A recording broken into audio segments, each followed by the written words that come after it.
Hi, this is Ivan with IvanMisner.com, and today we've got a new video topic. By the way, we're in Paris, France, on business. It's a great place to do business, and I'm here with my lovely bride, Elizabeth Misner, and today's topic is an interesting topic, I think. Yeah, I've been listening to you do presentations and talk, and of course being in business together for over 28 years, I catch a lot of phrases, and that you have a phrase I wanted to talk a little bit more about and share with your followers that's really intriguing, and I think that it would be a great thing to go a little bit more in depth with about.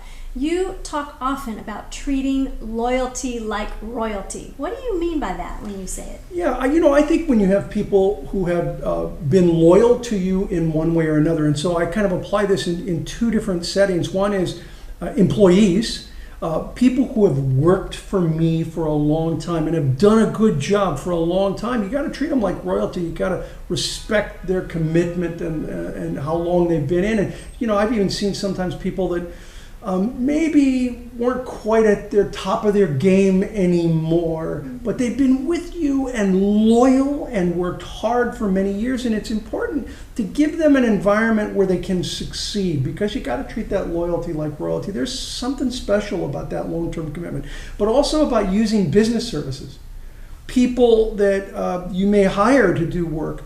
And of course, most of my viewers know that I run an organization called BNI. I founded an organization called BNI.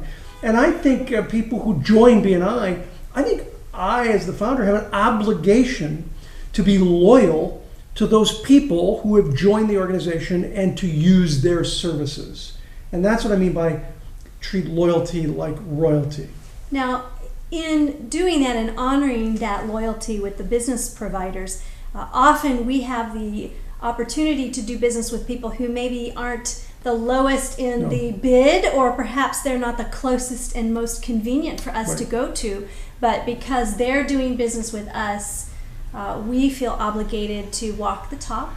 And do business with them, and it pays off in the long run. It does, and I think you hit the nail on the head. It's about walking the talk. If you talk about in referrals and relationships being key in building a successful business, then you have to use the people that are using you. I've never been able to understand why people don't want to do that. I mean, when I started BNI, it was about using people that were doing business with me or who were referring me. I felt I had an obligation to give back and to work with them. And this code of loyalty. This sort of code of loyalty that you have to have for people who've supported you in some way. And there's some professions that are a little bit harder to do that than others. For the ladies, it's maybe the hairstylist. And you've been using the same hairstylist for 5 or 10 years. It's really hard to switch and start using now your networking chapters hairstylist simply because they've joined BNI. But I think that what's happened for me has been really great, because once I make that switch, it really does pay off, because they want to do a really great job.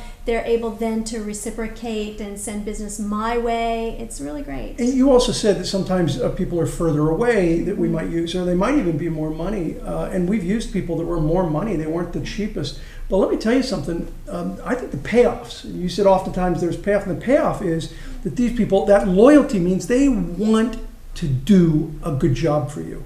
And so even though they might be a little bit more money, in the long run, it ends up, I think, really costing less, because if there is a problem with the work, they're there to fix it. We just had something in Austin where we had some work done, and there was a problem. And that person, when they found out there was a problem, boom, they were right in there, and they made it totally good. And I'm not sure that would have necessarily happened without the relationship. Maybe it would have, but I sleep well at night treating loyalty, treating loyal people like royalty. Right.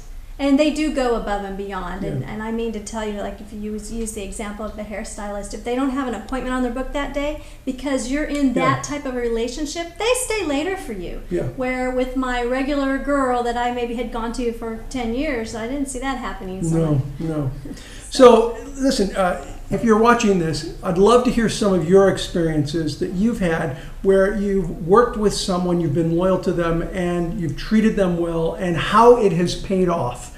And I know that sometimes you work with somebody and it hasn't paid off, but I got to tell you, if I were to weigh the relationships that I've had where I have treated that loyalty like royalty versus the ones that maybe they didn't do as good a job, it was the people who I've had the long-term relationship with, as a rule, far outweigh the ones who haven't done a good job. For me, I'd love to hear your story. This is Elizabeth, Ivan Misner, ivanmisner.com. Thanks for watching.